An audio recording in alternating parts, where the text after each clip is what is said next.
ETV life ఆధ్యాత్మిక channel ప్రేక్షకులకి స్వాగతం. మానస కార్యక్రమానికి సుస్వాగతం. ఈ ప్రపంచంలో సర్వశ్రేష్టమైనటువంటి ఒక గొప్ప శక్తి ఏదైనా ఉంది అంటే అది పరమాత్మ యొక్క శక్తి, ఈశ్వరుని యొక్క శక్తి. మరి ఆ ఈశ్వరుని అనుగ్రహం అనండి, పరమాత్మ అనుగ్రహం అనండి, ఆ ఈశ్వరుని యొక్క శక్తి అనండి, ఆ సర్వేశ్వరుని యొక్క వరదానాలు అనండి, లేదా భగవంతుని యొక్క ఛత్ర ఛాయ అనండి.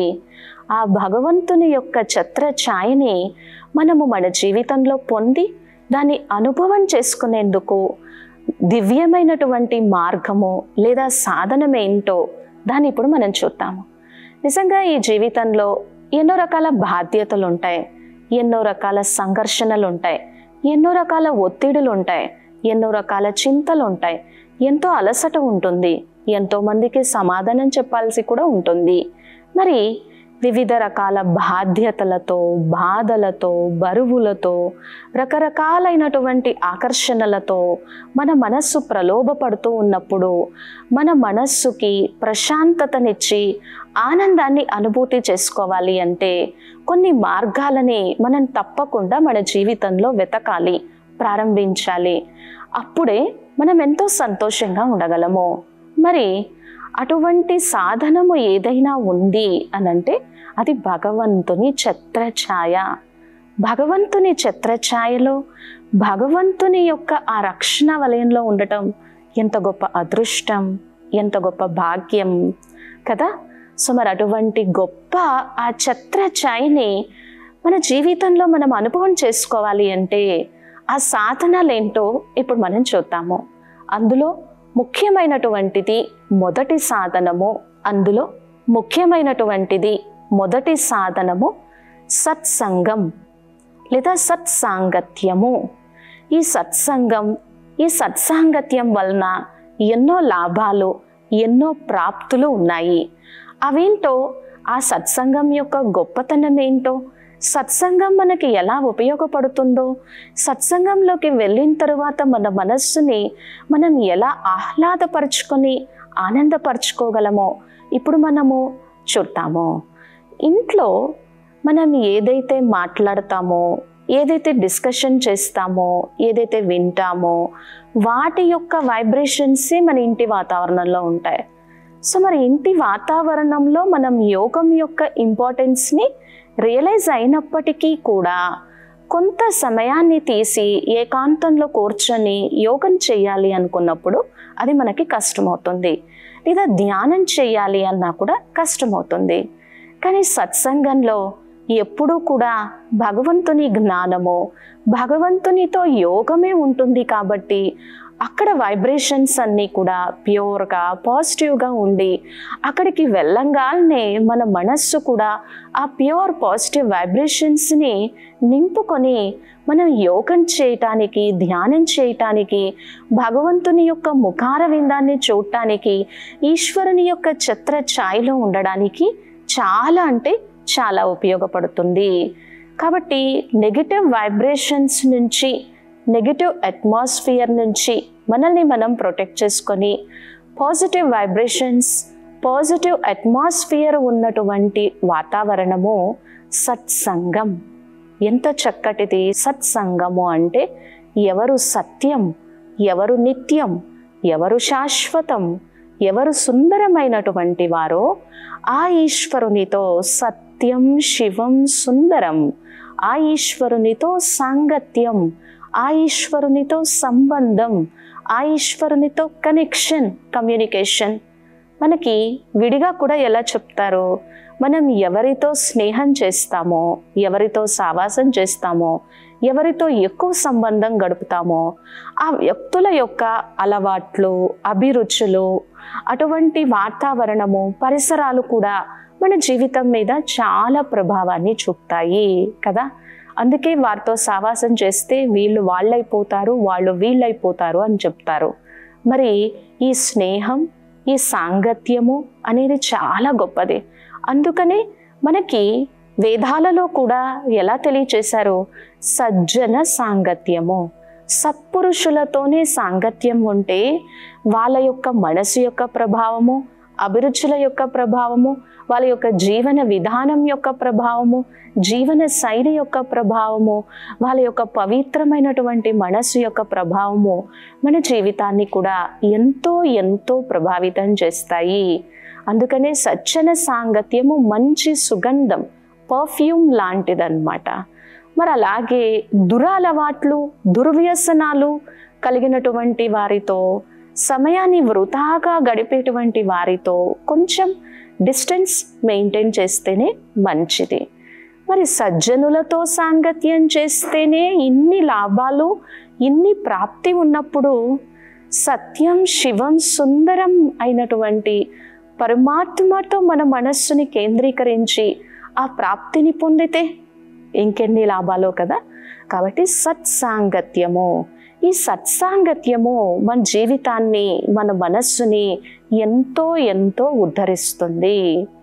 అలాగే ఈ సత్సాంగత్యంలో ఏమవుతుంది అంటే నిత్యము జ్ఞానము, యోగము, సాత్విక ఆహారము, పరమాత్మునితో సంబంధము, ఈశ్వరుని యొక్క మాటలు, శ్రీమద్ భగవద్గీత జ్ఞానము, ఉపనిషత్తుల యొక్క సారాంశము, మన మనస్సుని ఎలా శక్తిశాలిగా చేసుకొని ఈ శరీరాన్ని ఒక సాధనంగా ఉపయోగిస్తూ అందరికీ ఎలా ఉపయోగపడాలి అనేటువంటి మాటలు వింటూ ఉన్నప్పుడు మన జీవితాన్ని ఉన్నతిలోకి మనము తీసుకొని వెళ్ళగలం.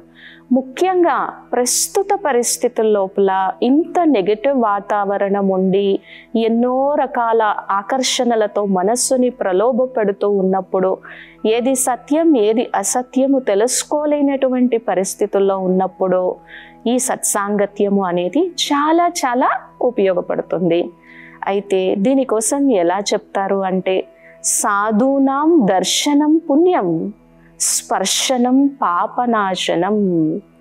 సాధూనాం దర్శనం పుణ్యం, స్పర్శనం పాపనాశనం.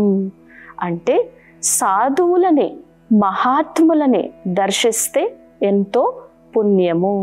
ఎంతోమంది ఉన్నారు కదా, ఆది శంకరాచార్య, స్వామి వివేకానంద, అరుణాచలంలో ఉన్నటువంటి రమణ మహర్షి, అలాగే బ్రహ్మకుమారీస్ ఈశ్వరీయ విశ్వవిద్యాలయంలో మమ్మ, జగదంబ సరస్వతి, ప్రకాష్ మణి దాది, జానకి దాది, గుల్జార్ దాది, ఎంతో మంది మహానుభావులు, మహాన్ యోగులు ఉన్నారు. సో సాధూనాం దర్శనం పుణ్యం. అటువంటి వాళ్ళని దర్శించినప్పుడు మనం పుణ్యాత్మగా ప్రకాశించగలం, మనం ఎదగగలం, మనం ముందుకు వెళ్ళగలము అనేటువంటి ఫీలింగ్ మనలో కలుగుతుంది. స్పర్శనం పాపనాశనం. ఇక్కడ వాళ్ళని స్పృశిస్తే అంటే వాళ్ళ అడుగు జాడల్లో నడిస్తే మన జీవితంలో ఎన్నో పాపకర్మల్ని భస్మం చేసుకోవడానికి కావలసినటువంటి దివ్యమైనటువంటి శ్రేష్ఠ బుద్ధి కలుగుతుంది. సంభాషణం తీర్థకోటి వందనం మోక్ష కారణం. వాళ్ళతో సంభాషణం చేస్తే ఎన్నో పుణ్యక్షేత్రాలను దర్శించినప్పుడు కలిగినటువంటి పుణ్యము, జ్ఞానము మన జీవితంలో కలుగుతాయి. సంభాషణం తీర్థకోటి వందనం మోక్ష కారణం. ఇక్కడ మోక్షము అంటే ఫస్ట్ దుఃఖం నుంచి, అశాంతి నుంచి, బాధల నుంచి, చింతల నుంచి మనం ఎలాగ ముక్తి పొందాలో అటువంటి గొప్ప ప్రామాణిక సూత్రాన్ని ఈ విధంగా మన మనస్సుని ఉద్ధరణ చేసుకోవడానికి ఎంతో ఉపయోగపడుతుంది. కావున సాధూనాం దర్శనం పుణ్యం, స్పర్శనం పాపనాశనం, వందనం సంభాషణం తీర్థకోటి వందనం మోక్ష కారణము. మరి ఈ సత్సాంగత్యము అనేటువంటి దానికోసము అసలు పురాణాలలో ఏ విధంగా తెలియచేస్తున్నారు అనే దానికోసము, ఏ విధంగా మన మంద బుద్ధి తొలగిపోయి మన బుద్ధి దివ్య బుద్ధిగా అవుతుందో, ఆ పరమాత్ముడు ప్రసాదించేటువంటి దివ్య మనోనేత్రాన్ని, దివ్య బుద్ధిని మనం ఎలా పొందొచ్చో ఈ చక్కటి చిన్న స్టోరీ ద్వారా మనం తెలుసుకుందాము. పురాణాలలో మనకి ఈ విధంగా తెలియజేస్తారు. ఒకసారి నారద మహామునీంద్రుడు శ్రీ మహావిష్ణువుని సత్సాంగత్యం అంటే ఏంటి అని అడుగుతారట. ఆ సత్సాంగత్యం కోసం నేను తెలుసుకోవాలనుకుంటున్నాను అని అడుగుతారట. అప్పుడు శ్రీ మహావిష్ణువు ఒక చిన్న పురుగుని చూపించి దాన్ని వెళ్ళి అడుగు అని చెప్తారట. ఇదేంటి? కానీ భగవంతుని ఆజ్ఞ, భగవంతుడు ఎలా చెప్తే అలా వినాలి అని నారద మహామునీంద్రుడు ఆ చిన్న పురుగు దగ్గరకు వెళ్ళి సత్సాంగత్యం అని అంటారట.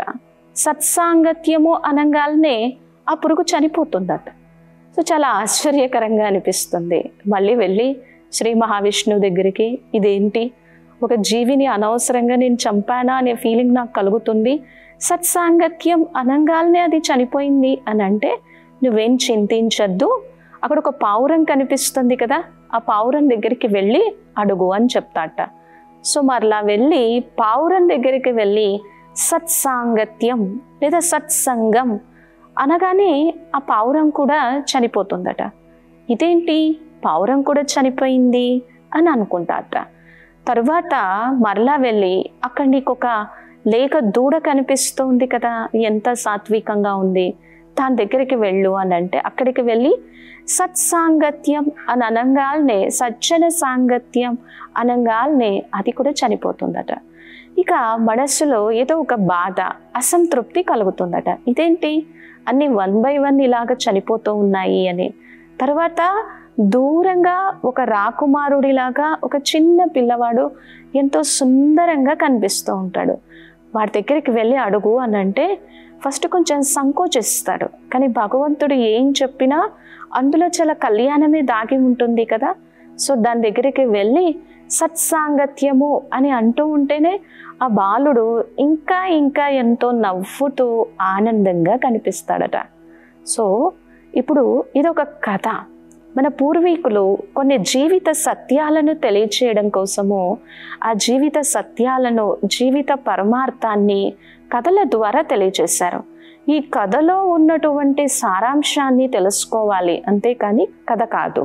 సో ఈ కథలో ఏం సారాంశం ఉంది? అది ఇక్కడ ఒక్కొక్కటి జంతువు చనిపోవటము, ఒక బాలుడిగా జన్మ తీసుకోవడం, ఈ విధంగా ఉంది. అంటే ఏంటంటే, మనం ఎప్పుడైతే సత్సాంగత్యంలోకి వెళ్తామో, పరమాత్మ సత్సంగంలోకి వెళ్తామో, మన జన్మ కూడా చాలా దివ్యంగా మారుతుంది. మనలో ఉన్నటువంటి ఆసురీ బుద్ధి అనండి, మనలో ఉన్నటువంటి మందబుద్ధి అనండి, మనలో ఉన్నటువంటి చెడు లక్షణాలనండి, ఇవన్నీ తొలగిపోయి దివ్య బుద్ధి, దివ్య జన్మ, ఉన్నతోన్నతంగా మారుతాము అని దీని యొక్క అర్థం అన్నమాట.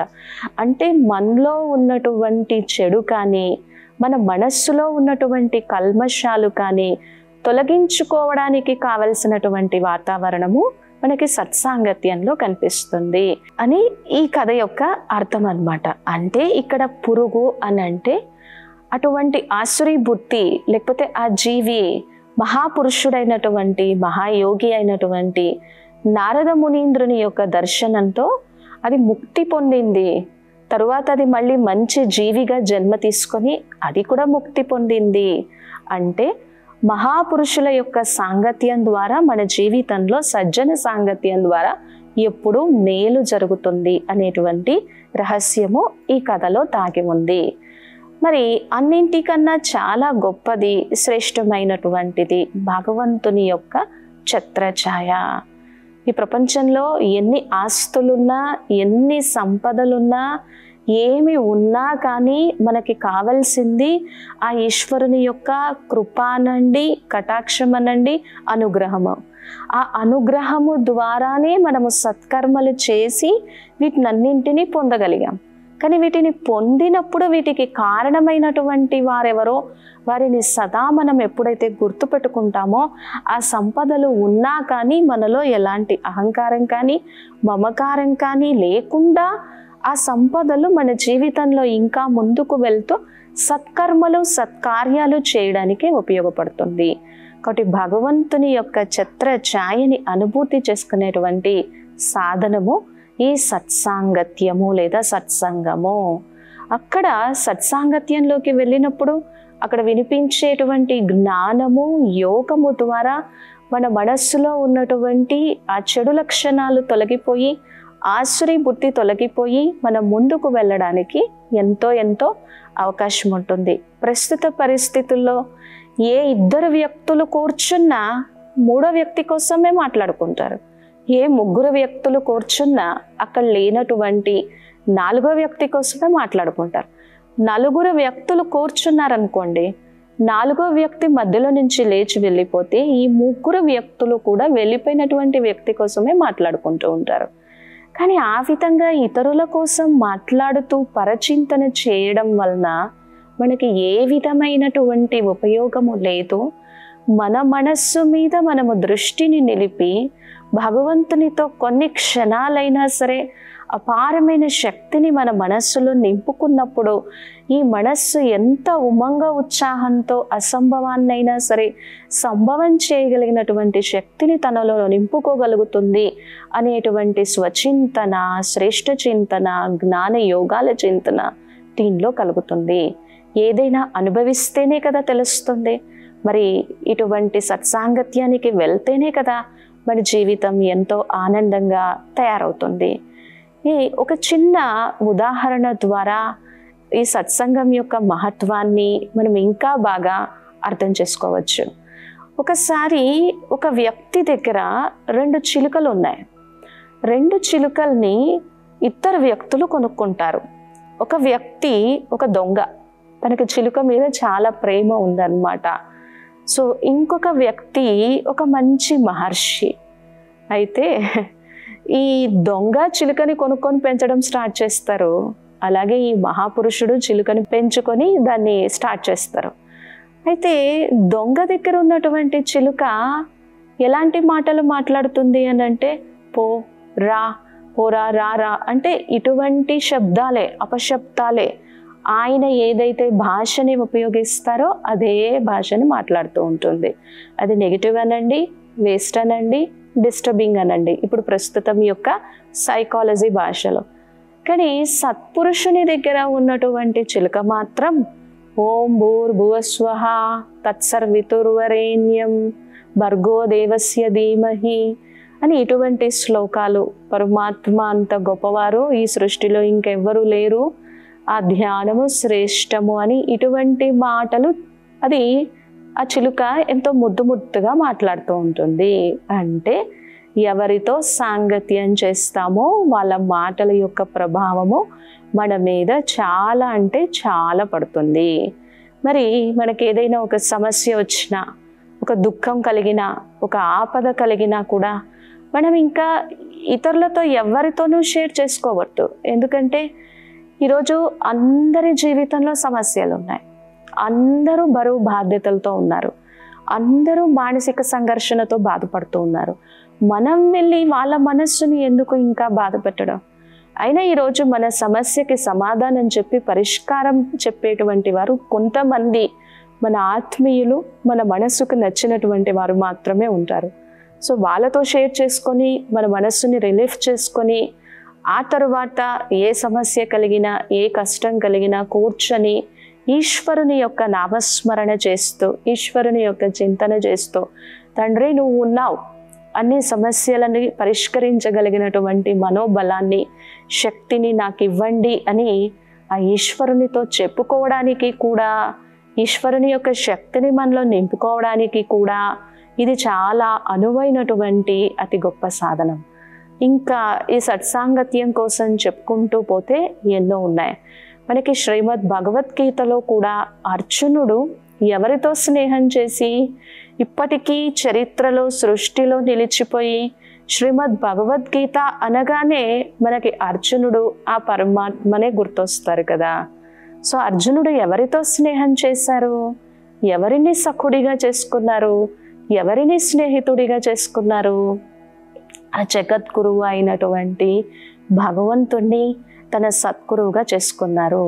అలాగే కుచేలుడు ఎవరితో స్నేహం చేశాడు? ఎవరితో సాంగత్యం చేశాడు?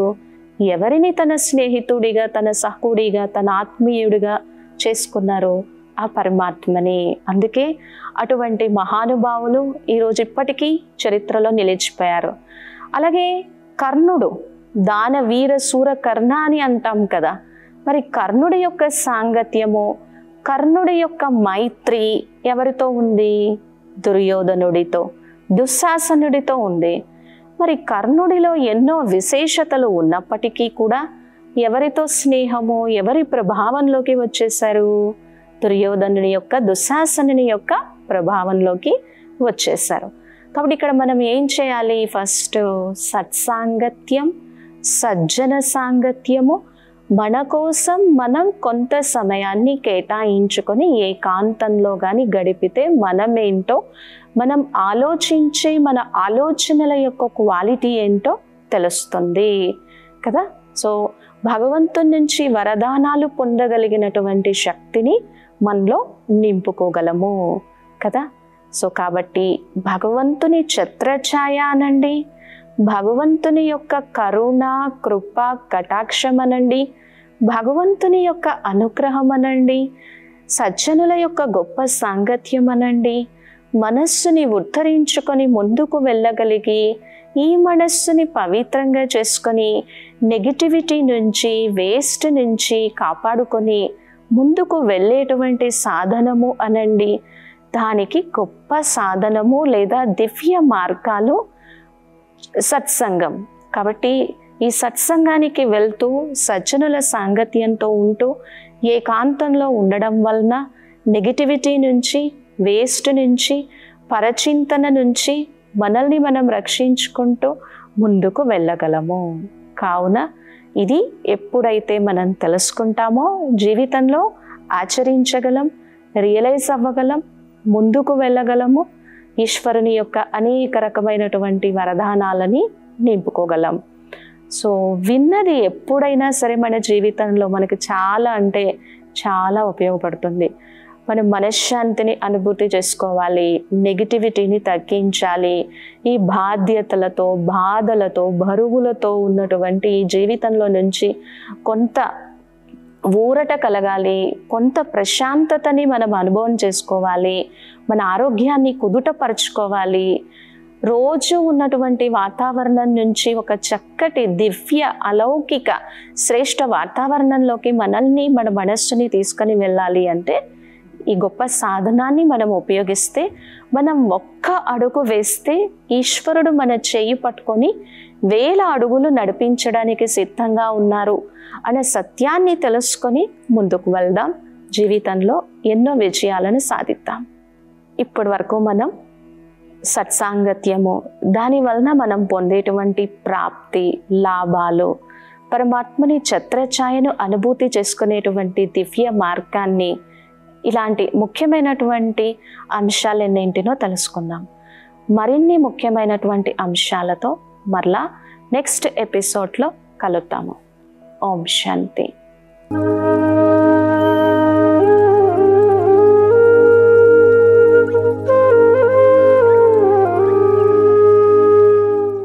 ఈ కార్యక్రమాన్ని తిరిగి చూడాలనుకుంటే www.youtube.com/@ETV Life Spiritual లో చూడవచ్చు.